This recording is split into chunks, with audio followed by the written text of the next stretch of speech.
Hello and welcome back to the SolarpunkSangha.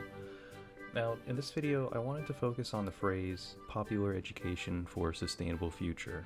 And what we'll do is a word-for-word breakdown, just to understand the nuance behind the statement and to inform you more about the philosophy behind the Sangha. And I'd like to start by acknowledging Paulo Freire and Pedagogy of the Oppressed.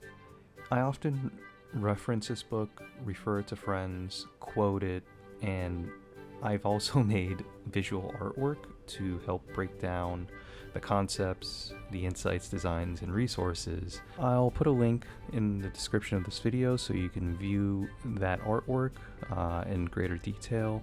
And I think it will be appropriate to read off one of my favorite quotes from Pedagogy. True generosity consists precisely in fighting to destroy the causes which nourish false charity.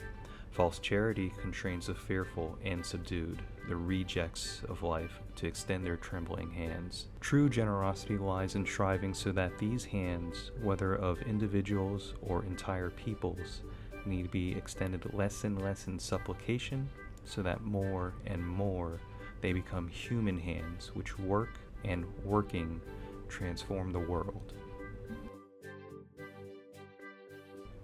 Alright, so let's talk about the word popular.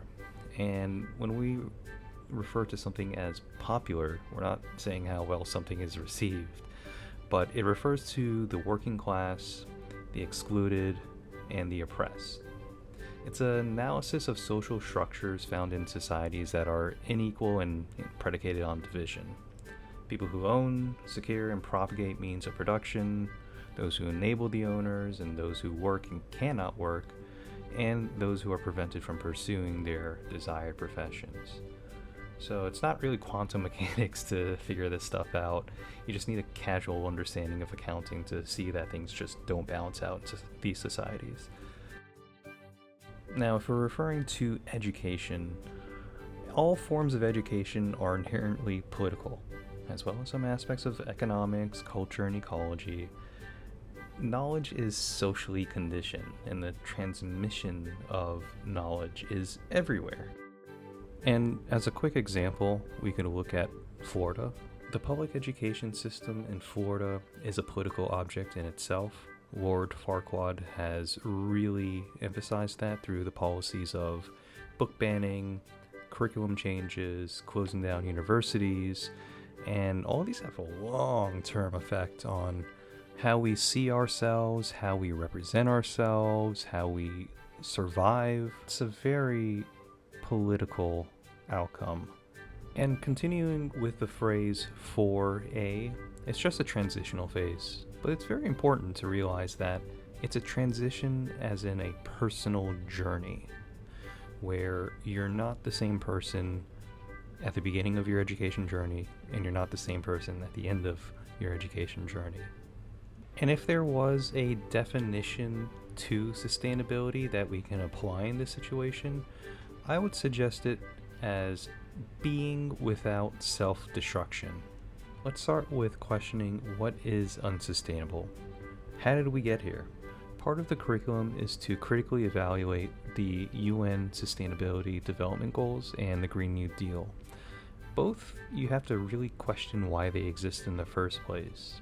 A book I'm going to recommend is Walter Rodney's How Europe Underdeveloped Africa. It's a good place to start, and it's a good place to begin understanding the concepts of sustainable development, underdevelopment, and the perceptions around development. So what is to come of development in the future? Well, the reality is the future isn't now, it's whatever that we make it out to be. So this is where exploration for the future exists. It's a fine line between what we know is an issue versus what we do to solve that issue through direct action. And to quote the late David Graeber, direct action is ultimately the defiant insistence on action as if one is already free. Our Patreon is the best way to support us, with plans starting at $3 a month. $5 for members with early access in our Patreon community, $10 a month for our post archive and exclusive content, and $20 a month for our exclusive shoutouts at the credits of the videos that we produce. Thank you for watching this video covering our media library. Join us in the next video where we're going to cover our public roadmaps for our products and service offerings.